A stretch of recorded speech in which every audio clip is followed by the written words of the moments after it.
ونصلي على رسوله الكريم بسم اللہ الرحمن الرحیم۔ پیر کا روزہ۔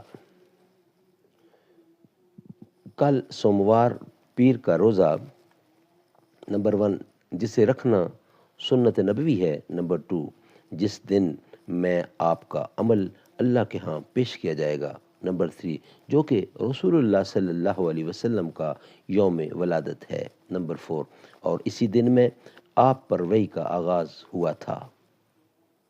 عن ابی ہریرہ رضی اللہ عنہ ان رسول اللہ صلی اللہ علیہ وسلم تحرز الاعمال یوم اثنین ولا خمیس فحب ان یحرز عملی وانا صائم۔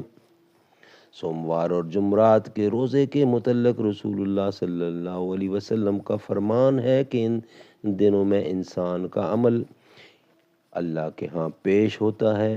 میں چاہتا ہوں کہ میرا عمل پیش ہو تو میں روزے سے ہوں۔ ہم بھی اس سنت نبی پر عمل پیرا ہوتے ہوئے کل کا روزہ رکھیں۔ سبحان اللہ، صدق اللہ العلی العظیم و صدق رسولہ النبی الکریم۔